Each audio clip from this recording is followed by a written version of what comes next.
باللہ من الشیطان الرجیم بسم اللہ الرحمن الرحیم۔ اسلامک پیجز کے معزز سامعین کرام، میری طرف سے آپ تمام دوستوں کو السلام علیکم۔ میں ہوں آپ کا ہوسٹ حافظ وحید احمد۔ دوستو، آج کا جو ہمارا ٹاپک ہے وہ یہ ہے کہ عقیقہ کرنا، جو کہ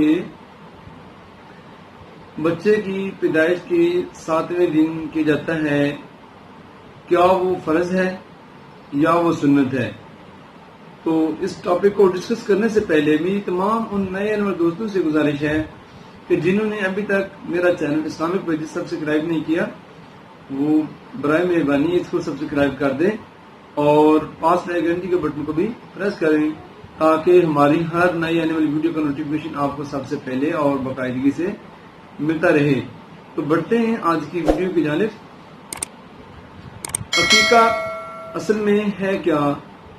تو عقیقہ وہ قربانی ہے جو کہ بچے کی پیدائش کے 7ویں دن اس کے سر کے بال منڈاتے وقت کی جاتی ہے۔ تو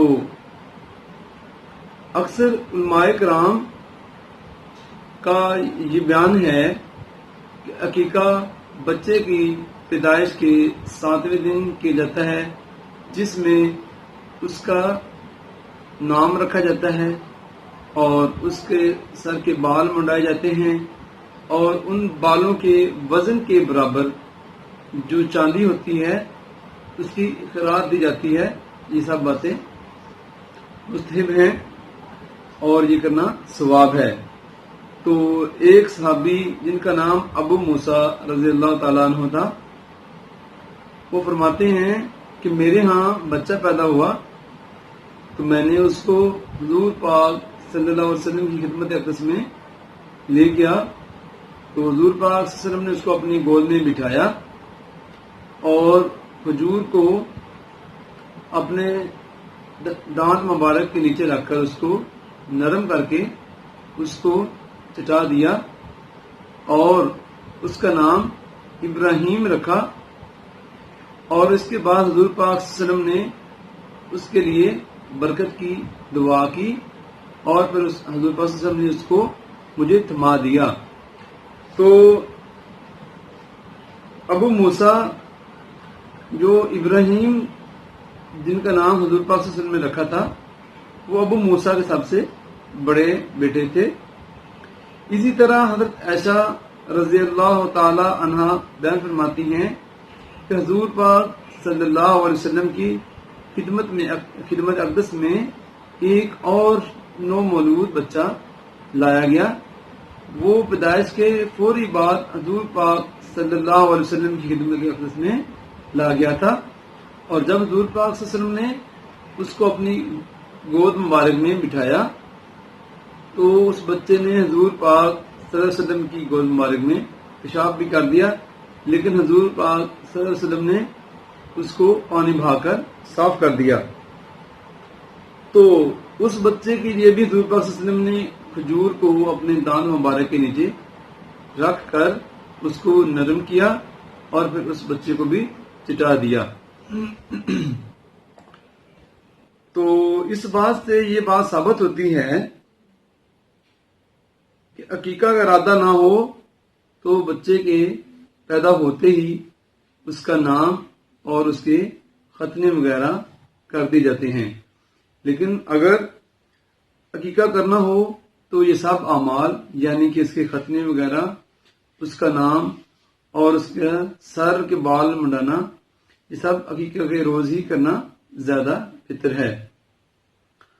تو اسی طرح ایک اور بچہ جس کا نام عبداللہ بن زبیر تھا، اس کو بھی حضور پاک صلی اللہ علیہ وسلم کی خدمت اقدس میں لایا گیا۔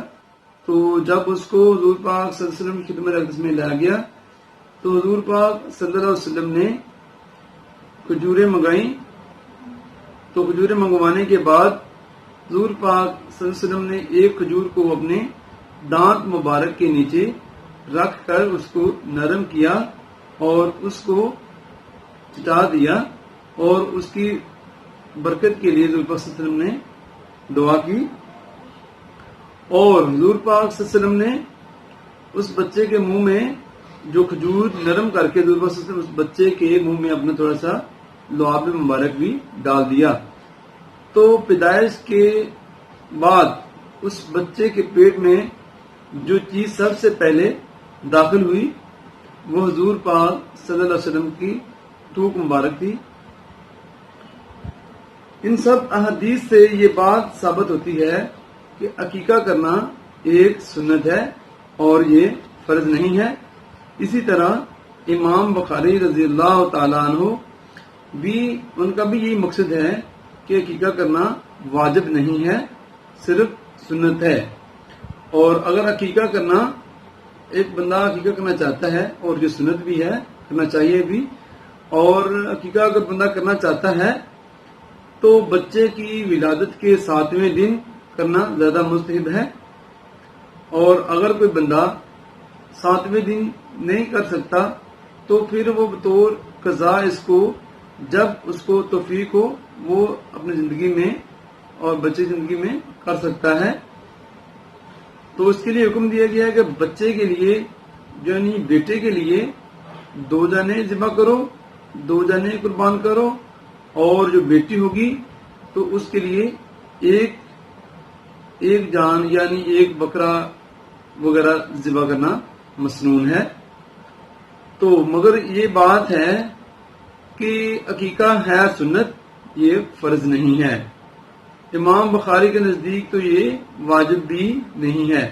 اور اس کا میں آپ کو حوالہ نمبر بھی بتا دیتا ہوں تاکہ کچھ لوگ اس میں اعتراض کریں تو وہ اس کو بغور خود اس حدیث مبارک کی ریڈنگ کر لیں.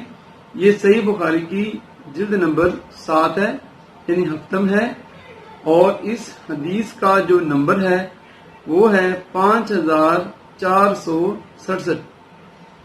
تو اگر کسی بھائی کو اس پہ اعتراض ہو تو وہ صحیح بخاری کی حدیث نمبر جو میں نے آپ کو بتائی ہے 5467 اور اس کی جلد نمبر ہے 7 یعنی ہفتم جلد میں یہ بات لکھی ہوئی ہے.